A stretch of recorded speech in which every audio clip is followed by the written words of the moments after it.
सपना। क्या सपने हैं तुम्हारे? बायोटेक इंजीनियरिंग करेंगे। Nuclear scientist. जब तुम छोटे से थे कितने बड़े बड़े सपने देखा करते थे ना। उठ जाओ, वक्त आ चुका है अपनी ड्रीम्स के ऊपर काम करने का। नहीं पढ़ा पाते बाप अपने बच्चा को महंगा स्कूल कॉलेज में, नहीं रख पाते कोचिंग के फीस का पैसा इनके जेब में। लेकिन पता है फिर भी ये लोग खाली हाथ नहीं आते, जज्बा लेके आते हैं कि ये लोग भी ना एक दिन आईएएस आईपीएस बनेंगे।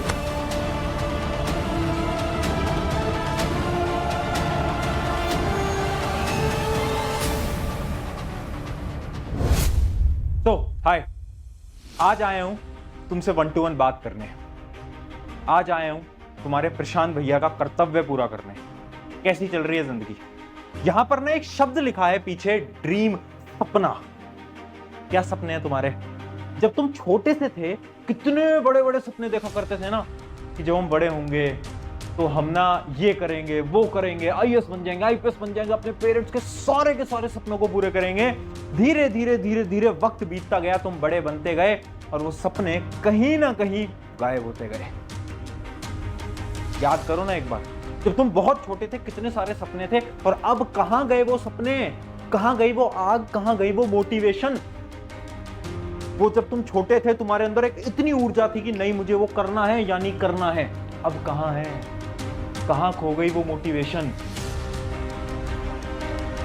देखो यार, एक चीज मैं तुम सबको बताना चाहता हूं, जितने भी तुम्हारे सपने हैं वो पूरे तुम्हें करने पड़ेंगे और वो तुम पूरे कर पाओगे पढ़ाई से। अब तुम बोलोगे भैया पढ़ाई से क्या होता है? हमें तो भैया कुछ और करना है, हमें तो ना भैया बिजनेस खड़ा करना है, पढ़ाई वढ़ाई से कुछ नहीं होता। अच्छा ऐसा है क्या?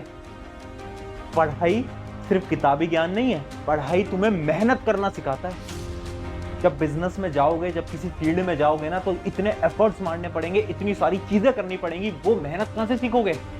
वो मेहनत आज सीखोगे, स्टेप बाय स्टेप। अगर तुम सोच रहे हो ना बिना पढ़ाई के तुम बिजनेसमैन बन जाओगे या फिर बिना मेहनत करे तुम बिजनेसमैन बन जाओगे, नहीं, कुछ भी बिना मेहनत के पॉसिबल नहीं है, इस बात को समझ लो। तो अगर तुम अपने सपने पूरे करने हैं ना तो यार लग कर पढ़ाई करो। यार एक ही तो काम है पूरे दिन भर में, और काम ही क्या है? और काम क्या है? तुम्हारे माता पिता ने और क्या काम दिया है तुम्हें?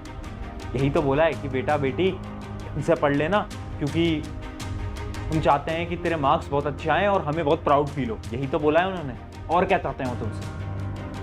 एक काम है पूरे दिन का, अगर वो भी तुम शिद्दत से नहीं निभाओगे तो तुम्हें कैसे लगता है कि तुम जिंदगी में कुछ बड़ा कर लोगे? ऑनेस्टली बोल रहा हूं, रियलिटी बता रहा हूं, डीमोटिवेट नहीं कर रहा हूं, सच्चाई बता रहा हूं। अगर तुम एक काम पे अपने एफर्ट्स नहीं लगा रहे हो, तुम्हें लग रहा है तुम बड़े होगे तुम कुछ बड़ा कर लोगे, नहीं कर पाओगे दोस्त, नहीं कर पाओगे। ये रियलिटी है, ये कोई और नहीं बोलेगा। आज मैं तुम्हें बता रहा हूं, ये रियलिटी है। अब तुम बोलोगे भैया पढ़ाई करनी तो है बट ना बहुत सारे रीजंस हैं जिनकी वजह से हम नहीं कर पाते। जैसे कि बीच में क्या हुआ था ना, मेरी ना तबीयत खराब हो गई थी। उसके अलावा भैया मेरे जो टीचर है ना, जो मेरे स्कूल वाले टीचर हैं, होमवर्क बहुत देते हैं, वो पढ़ाते अच्छा नहीं है, वो ये नहीं करते, वो नहीं करते, मेरे पेरेंट्स ये हैं, ऐसे हैं, वैसे हैं, ऐसे हैं। कब तक झूठ बोलोगे? कब तक बहाने दोगे? ये बहाने हैं बहाने। मैं अपनी तुम्हें कहानी बताऊं, क्लास 12th बोर्ड्स की यह कहानी है। जब मार्च का समय चल रहा था, बोर्ड एग्जाम थे और बोर्ड एग्जाम के बीच में मुझे एक बीमारी हो गई थी जिससे कि आपका ये जो गला होता है ये स्वेल कर जाता है, फूल जाता है। 3 दिन 4 दिन कॉन्टिन्यूस फीवर रहा था और एग्जाम चल रहे थे, बोर्ड एग्जाम 12वीं के। क्या करा मैंने? गिव अप नहीं करा दोस्त, मैंने उस समय पर भी लग कर पढ़ाई करी, क्योंकि मुझे पता था ना कि यार मुझे तो अपने सपने, अपने ड्रीम्स को पूरा करना है। तो मैंने उस समय पर भी लग कर पढ़ाई करी। मैंने सोचा ठीक है, एक ऐसी सिचुएशन में हूं मैं आज के समय पर जहां पर मैं थोड़ा बीमार हूं, सेहत थोड़ी बेकार है, बट जितना हो पाएगा उतना बेस्ट लगाऊंगा। ये माइंडसेट बहुत इंपॉर्टेंट है। पता है जिंदगी में ना हमेशा तुम्हारे पास 2 ऑप्शन होंगे। पहला ऑप्शन ये होगा कि तुम बोलो यार काश अगर मैं इस एग्जाम में बहुत मेहनत कर लेता या कर लेती तो मेरा हो जाता। एक दूसरा ऑप्शन होगा, फिर बार एक दूसरा ऑप्शन होगा जो कि ये है कि मैंने अपना बेस्ट दिया, अब चाहे हो या ना हो फर्क नहीं पड़ता। क्लास 12 के बोर्ड में मैंने अपना बेस्ट दिया, मार्क्स भी आए, अगर नहीं भी आते तो भी बुरा नहीं लगता मुझे। क्यों? कि मैंने तो अपना बेस्ट दे दिया, तो मुझे किसी बात का रिग्रेट नहीं, बिल्कुल नहीं है। और यही मैं तुम्हें बताना चाहता हूं, समय कितना भी बचा है फर्क नहीं पड़ता। रीजंस तुम्हारे पास 100 हो सकते हैं यार, रीजन तो कुछ भी हो सकता है कि ये हो गया मेरे साथ, मेरी हेल्थ कंडीशन बेकार है, ये है वो है। भैया आप नहीं समझोगे, मेरे को कितनी सारी चीजें फेस करनी पड़ती हैं। अच्छा मैं नहीं समझूंगा, मैं नहीं समझूंगा।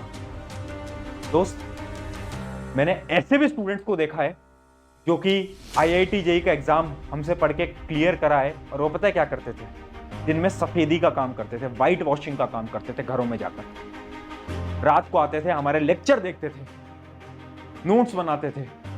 IIT JEE आज के समय पर IIT पटना के अंदर। अब भी लग रहा है तुम्हें कि तुम्हारा रीजन बड़ा है? इससे बड़ा और क्या रीजन होगा? भैया नहीं यार आपको नहीं पता, हमारे तो पेरेंट्स भी है ना, वो भी सपोर्ट नहीं करते हैं। पापा जो है वो डांटते रहते हैं, बोलते रहते हैं, मम्मी भी डांटती रहती है, मारती रहती है कि मार्क्स कैसे नहीं आए, बहुत ज्यादा डिमोटिवेटेड हो गए हैं।